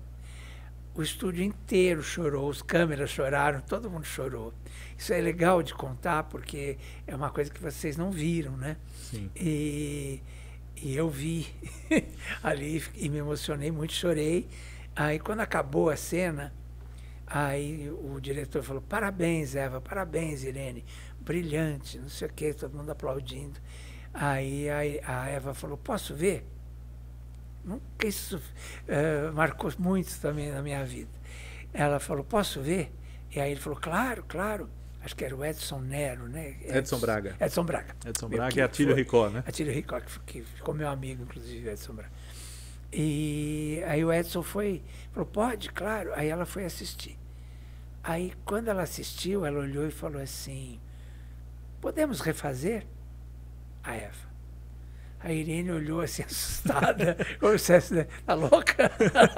E todo mundo chorou, aí ficou ótimo. Não, e elas, nossa, foi uma entrega, assim. Sim, de exaure, né? Nossa.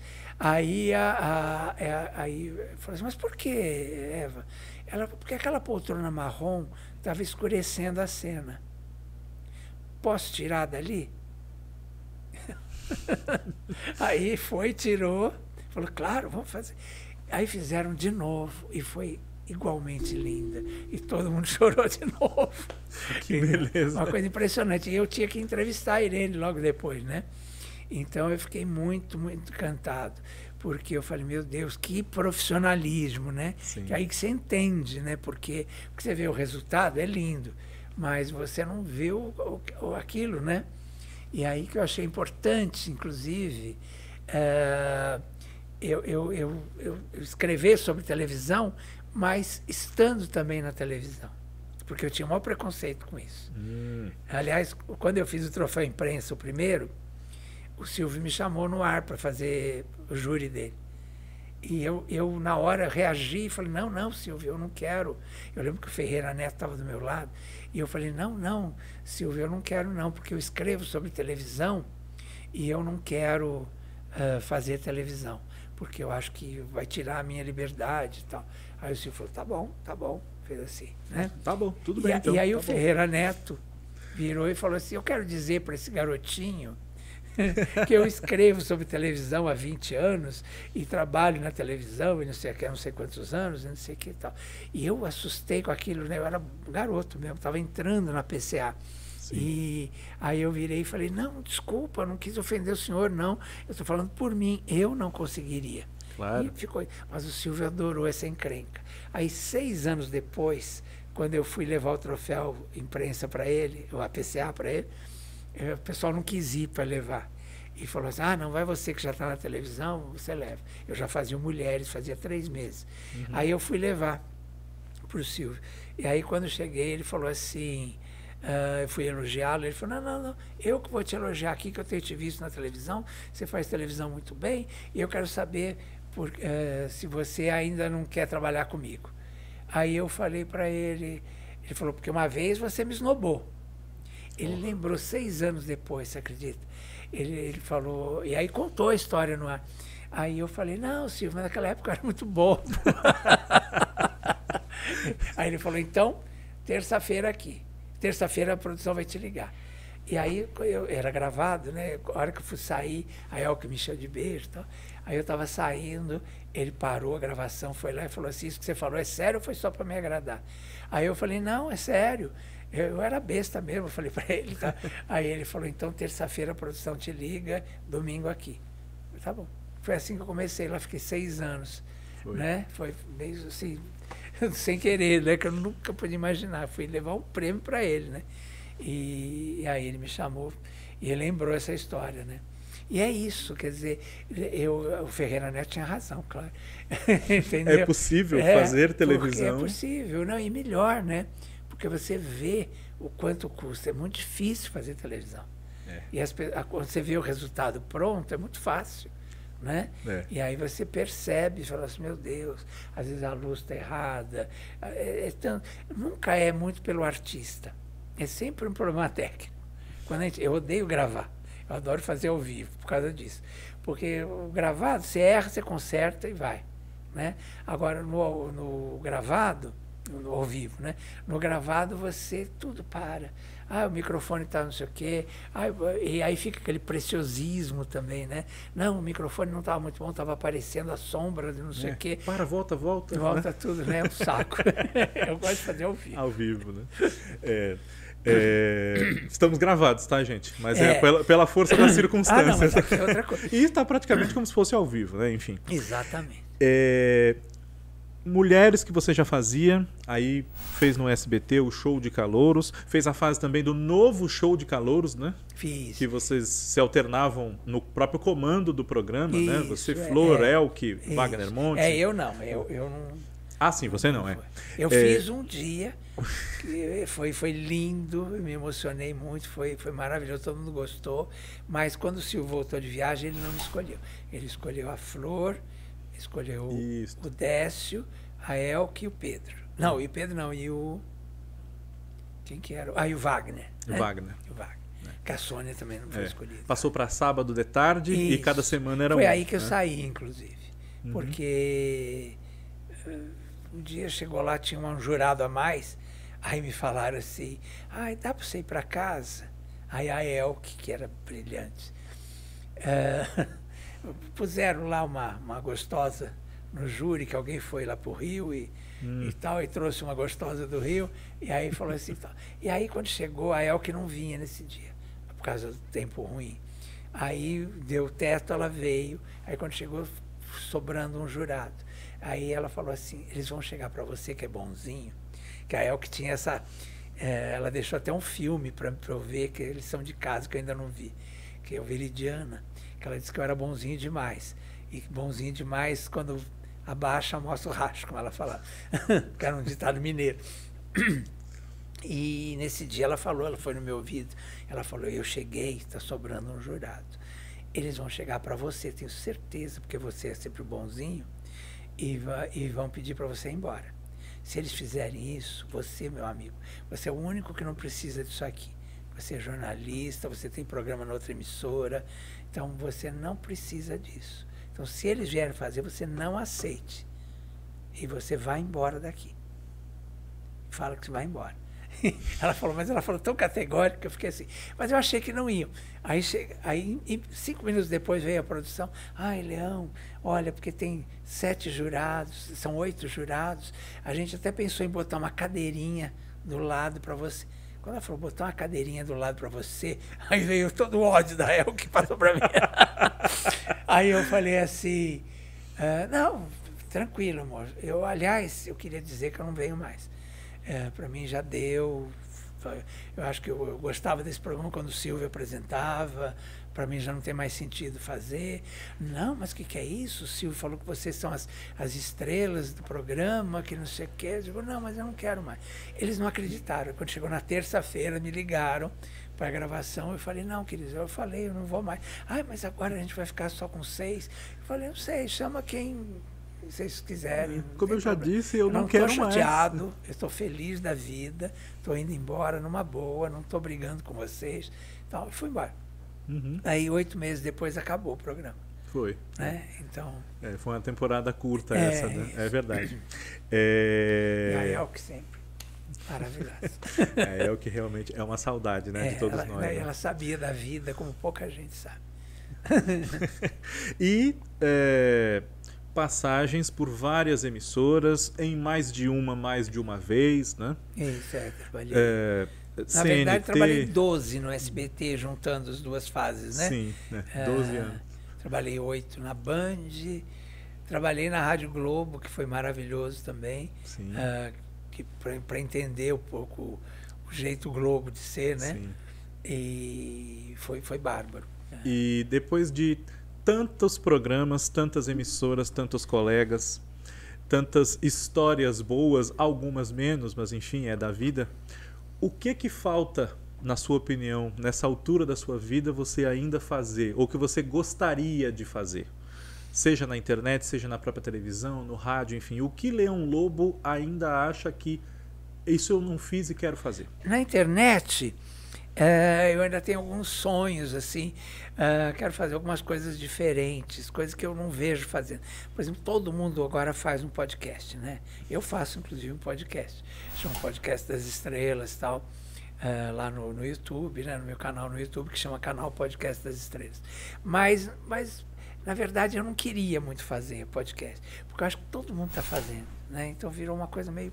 Não me encanta muito, entendeu? Entendi. Na hora que eu estou fazendo lá, eu me emociono, eu gosto de fazer e tal, mas não era uma coisa que eu queria fazer, que eu meio que fui obrigado por empresário, essas coisas, né? Uhum. Mas não é o que queria mesmo. Eu penso fazer uma coisa mais a ver com dramaturgia. Eu acho que se podia explorar mais essa coisa na internet, entendeu? De um outro jeito e tal. Não sei exatamente ainda. Uma época eu queria fazer isso no rádio, voltar com a radionovela, mas não naqueles moldes antigos da radionovela. Fazer uma radionovela com a linguagem atual, moderna. E aí hoje eu penso em fazer isso talvez como podcast, mas talvez até mais no rádio do que com imagem e tal. Na televisão, uma coisa que eu ainda não fiz direito. Eu fiz um dia o programa Silvio Santos, lá, o Show de Calouros, que foi um teste, foi maravilhoso, que eu amei, que a plateia amou, que a plateia, eu soube que a plateia votou em mim para apresentar o programa no lugar do Silvio e tal. Mas ele não... Ele falava assim, eu sei que ele deu essa desculpa para a plateia, que eu era jornalista e que eu não queria ser animador. Mas eu sempre quis ser animador. Não animador, apresentador. Apresentador. Eu adoraria fazer um programa com auditório. Eu tive uma pequena experiência disso com a Astrid, com a Aparecida lá no Melhor da Tarde. Melhor da Tarde. Que nós tínhamos uma pequena plateia ali. Eu amava aquilo. Aquela troca com a plateia e tal. A plateia é mais ou menos como a da Patrícia Poeta hoje, assim, né? Isso, era uma plateia pequenininha, né? E aí era muito, muito gostoso. E aí eu gostaria de fazer, mas era um programa com a plateia, não é um programa de auditório como o Silvio faz. Sim. Né? Eu queria fazer assim, mais como a Hebe fazia, talvez, ou como o Jô fazia, né? Onde eu não quero fazer assim, sentado como o Jô, não. Eu queria fazer uma coisa em pé, mas com uma plateia, entendeu? Assim, com troca mesmo, sabe? Essa coisa da plateia participar junto e tal. Isso eu sonho fazer. Eu acho que a única coisa que eu não fiz na televisão, assim, né? Já fiz assim, apresentei, por exemplo, a Festa do Mulheres, com a Embi lotado, né? Aquela coisa foi maravilhoso e tal. Mas eu queria fazer, assim, uma vez por semana, entendeu? Uma coisa assim. Sim. Eu acho também que essa coisa de talk show, eu faço, eu gosto de fazer, todo mundo pensa, você seria legal fazendo e tal, mas acho legal, mas eu queria mais, queria com a plateia, entendeu? Eu queria essa Entendi. coisa e em pé, não gosto dessa coisa de ficar sentado, todo mundo sentado, parece que não tem perna, né? Eu acho que a Globo, quando veio para o Brasil, eu sou de um tempo da televisão que veio do teatro de revista e que veio do rádio, né? E tinha uma linguagem brasileira de televisão. E aí, desde que a Globo entrou no Brasil em 65, eu falo entrou no Brasil porque era uma emissora americana que, né? Sim, com sim. grana americana, eles vieram e fizeram uma emissora. Hoje eles já pagaram a dívida, mas eu achei aquilo uma covardia na época. Porque fecharam o Excelsior, fecharam a Tupi, né? E deram os canais e tal, distribuíram os canais e fizeram uma emissora, uma televisão americana a partir de então. Que pega as pessoas, é tudo na mesa, é tudo no sofá, né? É uma coisa, é um jeito americano de fazer televisão, né? E eu achava que a televisão tinha que retomar uma linguagem mais brasileira, sabe? Um jeito de fazer televisão.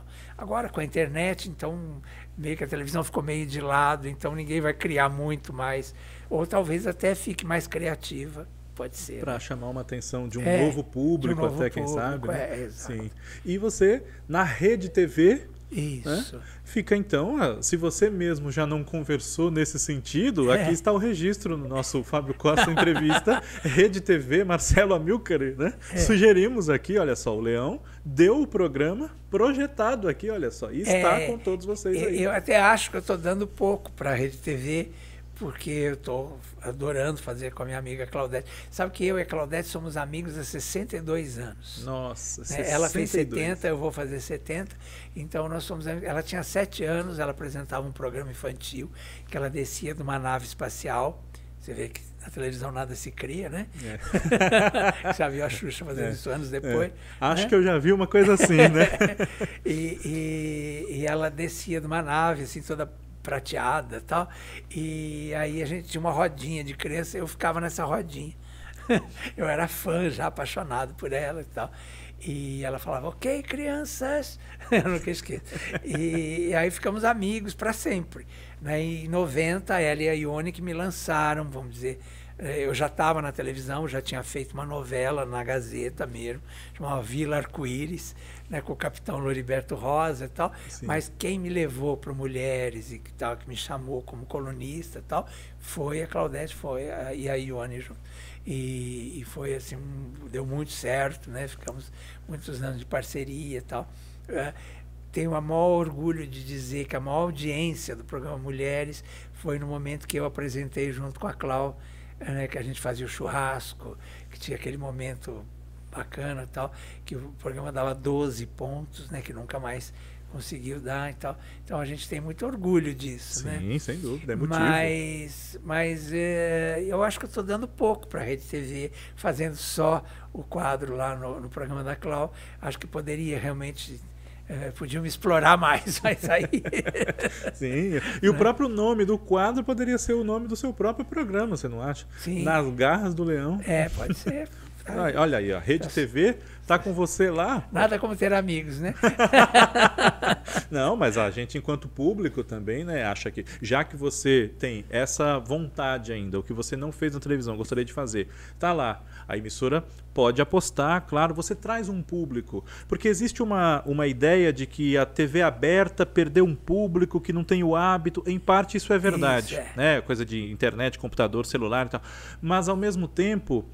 Os programas que não tiverem uma inventividade interessante deixam de atrair quem se mantém fiel à própria TV. É isso que eu acho. Né? Eu acho que as emissoras elas estão apostando, mais diretamente, eu vou dizer o SBT, nos internautas, né? Sim. Que eu acho válido. Agora, eu fico pensando o seguinte, se os números da internet se traduzem para a TV, que é isso que a gente vai ver agora com essa nova grade do SBT.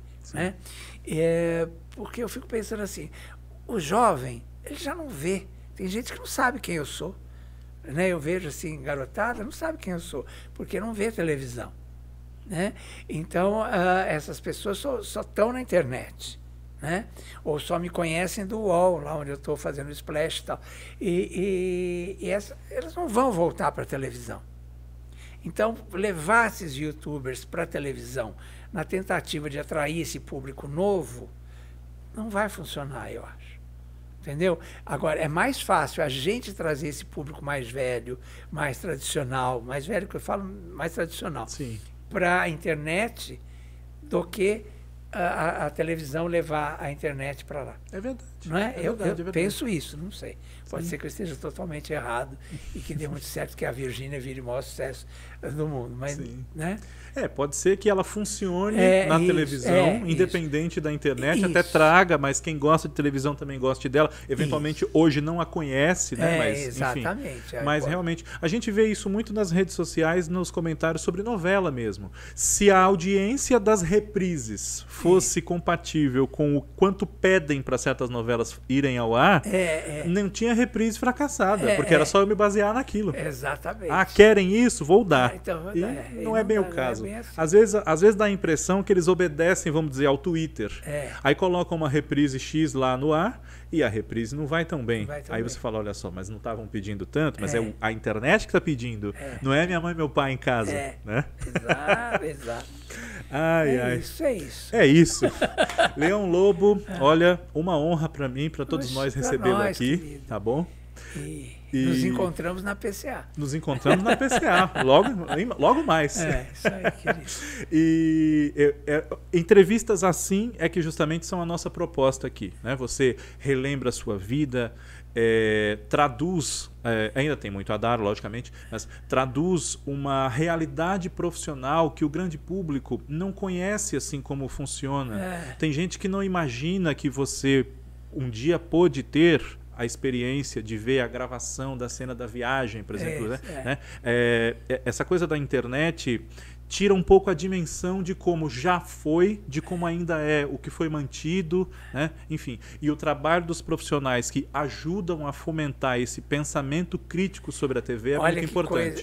Olha que coisa magnífica. Eu vi Dona Nelly Raymond, que era uma argentina que o Silvio trouxe de lá para ensinar os apresentadores, ensinando o Gugu, ensinando o César Filho, ensinando a Cristina Rocha a serem apresentadores.